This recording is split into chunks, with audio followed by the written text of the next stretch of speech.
Bonjour à toutes et à tous, bienvenue dans ce nouveau rendez-vous de Smart Éducation, un magazine consacré à la formation, aux nouveaux métiers, aux nouvelles pédagogies. C'est le rendez-vous qui donne un futur à la jeune génération.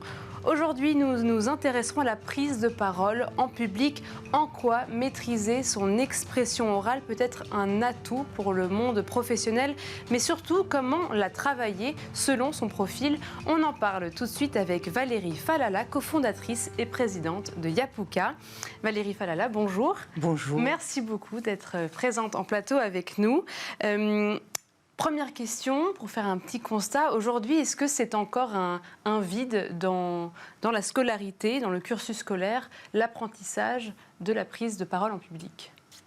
Alors d'abord, merci de m'avoir invitée. Si je suis ici aussi, et avant de parler de l'apprentissage, c'est de ce qui fait aujourd'hui la plateforme Yapouka, puisque je parle de Yapouka, qui est une plateforme de mise en relation entre des entraîneurs et des particuliers pour justement se former à la prise de parole et développer leur employabilité, puisque ce sont des jeunes et également des particuliers dans leur parcours professionnel. Donc quand vous me posez la question de savoir est-ce qu'on en fait assez, c'est ça ? Non, mais pas forcément assez, mais est-ce qu'il y a une évolution déjà dans les consciences ? Parce que c'est vrai qu'il y a 20 ans, on n'en parlait pas du tout. Aujourd'hui, on en parle un peu plus. Mais est-ce qu'on en parle assez pour que ça rentre quand même un tout petit peu dans les cursus scolaires ? Alors ça rentre dans les cursus scolaires, au point qu'effectivement, un rapport de stage en 3e aujourd'hui, il faut le soutenir.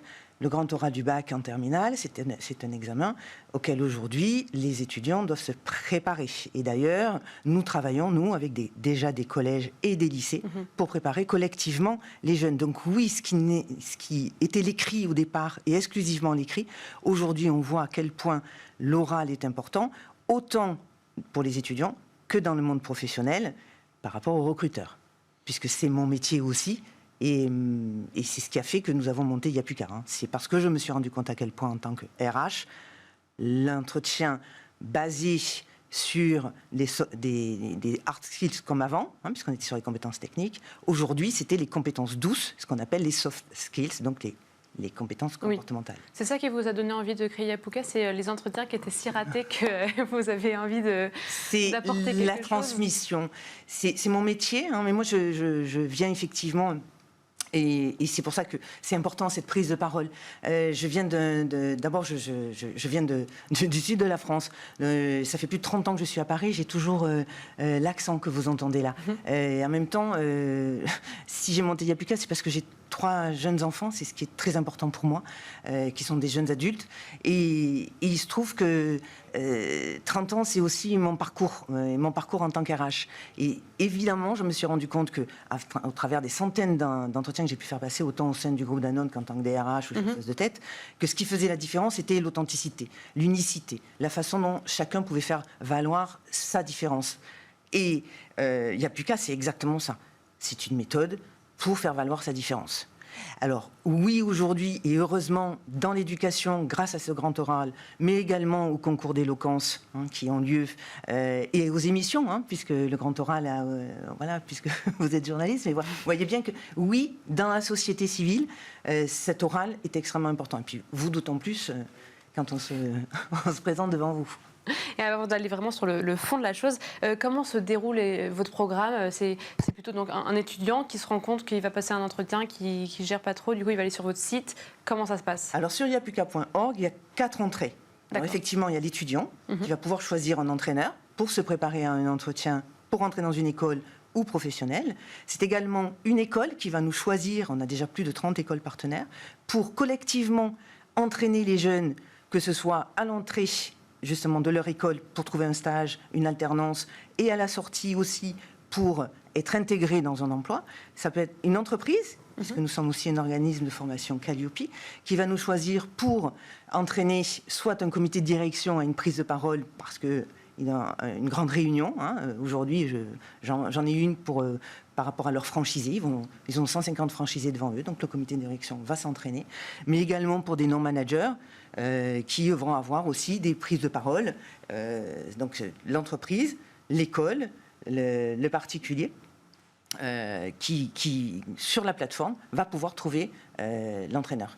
Le formateur qui est adapté en fait à sa demande. J'appelle l'entraîneur absolument parce qu'il y a des coachs, mais pas que. Il y en a 210 dans la France entière. Nous avons 2 catégories d'entraîneurs. Les étudiants confirmés qui sont dans les écoles de commerce, qui sont à HEC, qui sont dans les écoles... Donc ils sont passés par là et à leur tour, ils vont transmettre. Ils sont dans cette transmission. Une transmission, c'est vraiment notre ADN. Et puis nous avons les professionnels. Et dans les professionnels, il y a des coachs de prise de parole, il y a des avocats, des salariés qui sont RH, des RH, des comédiens. Donc nous avons aussi, on a des parcours atypiques. Un ex-pilote des forces spéciales qui s'est reconverti dans la gestion du stress et de la prise de parole. Donc nous avons effectivement un profiler qui fait des média training aussi pour des politiques, mais tous ont cet ADN de transmission. Et donc, ce ne sera pas forcément un entretien d'embauche qu'on prépare. Là, c'est l'oral. Et dans l'oral, il y a l'oral d'étudiant. Donc, il y a l'oral étudiant et il y a l'oral professionnel, puisque c'est exactement la même chose. Après, il y a toujours le fond, la forme. Moi, j'ai mis en place une méthode qui est basée sur... Justement, je rebondis là-dessus. Quelle est cette méthode? Quel type d'exercice on peut réaliser pour progresser? Alors, cette méthode, elle est empirique, je vous l'ai dit, elle est issue de ces 30 années d'expérience, et parce que le réseau autour de moi m'a demandé d'entraîner les jeunes, justement, à ces oraux d'étudiants pour entrer dans les écoles, que ce soit des écoles d'infirmières, des écoles de commerce, des écoles d'ingénieurs, parce que c'est toujours, finalement, l'oral se présenter, et parler de son parcours pour entrer dans cette école, ou des euros de recrutement. Donc cette méthode, je l'ai mise en place, et aujourd'hui, l'ensemble des coachs la prennent en main, avec leur personnalité bien sûr, mais il y a une unicité, et elle est basée sur donc se connaître, c'est le plus important. Pour pouvoir parler de soi, c'est la première étape. Donc ça va être un exercice presque écrit, de mettre sur un papier qui je suis. Absolument, il y a plusieurs exercices pour révéler le passé, le présent et l'avenir. Donc à partir de se connaître, après on peut pitcher, ça c'est la deuxième étape, en fonction de qui l'on est, parce qu'évidemment, c'est pas faire des clones, la méthode c'est pas pour dire tout le monde va parler de la même façon, parce que de toutes les façons dans un entretien, et c'est mon métier que d'en avoir fait passer des centaines, je vous l'ai dit, mais on voit tout de suite ce qui n'est pas vrai. Donc la véracité, elle passe à travers la préparation qu'on a eue. Quels sont nos talents? Puisque nous, il n'y a plus qu'à révéler vos talents. Quelles sont nos forces? Quelles sont les forces des personnes qu'on accompagne? Pour après simuler l'entretien. Donc, 3 étapes. Se connaître, pitcher, simuler l'entretien. Ça, c'est en individuel. Dans les écoles, nous travaillons autant en atelier collectif, où les étudiants vont aussi travailler sur qui ils sont. Après, avoir des CV et des lettres de motivation en lien aussi, parce que rien de pire quand on est recruteur de recevoir des lettres de motivation qui sont exactement les mêmes. Et puis après, le pitch, et ça c'est de façon collective.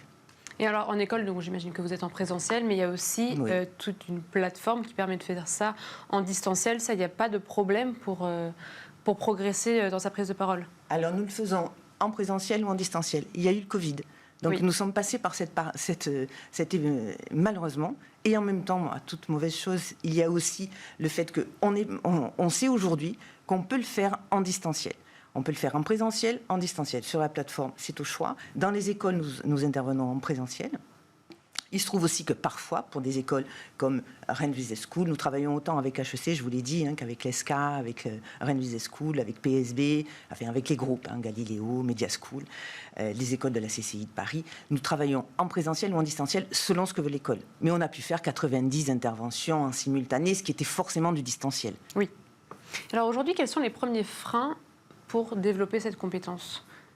Eh bien, c'est les causes intrinsèques. C'est intrinsèque. C'est la peur c'est le manque de confiance en soi, la peur de ne pas être légitime. C'est ce que les personnes ressentent. Après, c'est aussi des causes. Être jugé, c'est dépendant des autres. C'est je vais être jugé et est-ce que je vais être compris? Donc ça, c'est les freins à la réussite. Mais une fois qu'on est préparé, ces freins-là tombent. C'est là la force. D'accord. Et vous voyez est-ce que par rapport au territoire français ou leurs différences sociales, est-ce qu'il y a des freins qui sont plus forts quand même chez certaines personnes? Je vous l'ai dit, je viens de province, je viens d'une ville où effectivement il n'y avait pas du tout, comme ici à Paris, hein, les propositions qu'on peut avoir et de préparation. Donc oui, selon où on se trouve, c'est plus compliqué. Et c'est pour ça que cette plateforme, elle est dans toute la France. Oui. Également dans les pays francophones, on travaille aussi avec le Maroc, on travaille avec d'autres pays, parce que c'est important qu'on puisse toucher le maximum de personnes. Aujourd'hui, et c'est vraiment ce que je souhaite, et c'est une belle aventure que nous, avec nos coachs que nous poursuivons, c'est de démocratiser cette prise de parole. C'est de faire en sorte que le maximum de personnes puissent effectivement y avoir droit. Et vous êtes en discussion avec les acteurs publics pour pouvoir vraiment implémenter votre méthode au sein de peut-être d'écoles ou d'institutions? Alors nous le faisons déjà. Oui. Nous le faisons avec la BNP par exemple, en institutionnel, hein, ou la Banque Postale, qui permet aux jeunes de pouvoir s'entraîner grâce à Yapuka sur justement notre plateforme. De la même façon, nous développons avec des partenaires. Hein, il se trouve que je pense à Wizby, par exemple, qui nous permet de rentrer dans des groupes pour pouvoir le faire. Donc notre idée, évidemment, c'est de pouvoir avoir des partenariats. On en développe de plus en plus pour toucher le maximum de personnes. À travers des fondations aussi, nous avons travaillé avec la Fondation de la Légion d'honneur, cette fondation a permis à ses filleuls de bénéficier d'accompagnement du Yapuka. Oui, parce qu'en termes de financement, est-ce qu'on peut se tourner par exemple vers son compte professionnel de formation ou pas du tout? Nous sommes justement en train de déposer notre demande pour le CPF, oui. Mais aujourd'hui nous sommes organisme de formation Calliope, donc les entreprises peuvent à travers le REPCO, ça c'est encore on va peut-être pas rentrer dans les détails, mais c'est un financement tiers qui permet à l'entreprise de pouvoir former ses salariés. Donc je le disais, autant des managers que des non-managers à la prise de parole, parce que dans l'entreprise, on le sait bien, c'est extrêmement important de pouvoir prendre la parole en réunion. On l'a vu avec le Covid et le distanciel. Prendre la parole, c'est pas aussi une chose innée du tout. Hein. Oui, en plus à travers des écrans. Mais à travers des écrans, c'est encore plus difficile. Combien de personnes se sont fait couper la parole? Donc voilà, on gère tout ça et on développe. Et alors, juste sur votre site, il y a écrit 98% de réussite. Alors, ça se mesure comment, la réussite Alors, nous sommes dans l'humain. Hein, ce n'est pas une obligation de résultat que nous avons, c'est une obligation de moyens. Et donc les témoignages, 5 sur 5 sur Google pour l'ensemble des témoignages, donc ça veut bien dire ce que ça veut dire. Chacun a eu un avant et un après. Donc ils ont pris confiance en eux, ils savent aujourd'hui parler d'eux, ils savent mettre en avant leurs forces, c'est ce qui fait qu'on a 98% de réussite. Génial. Bon, merci beaucoup Valérie Falala, vous êtes cofondatrice et présidente de Yapuka, je le rappelle. Merci de nous avoir expliqué comment progresser à l'oral et à quel point c'est important pour le monde professionnel. Et c'est déjà la fin de cette émission. Merci à tous de nous avoir suivis et je vous retrouve demain pour un nouveau numéro de Smart Éducation.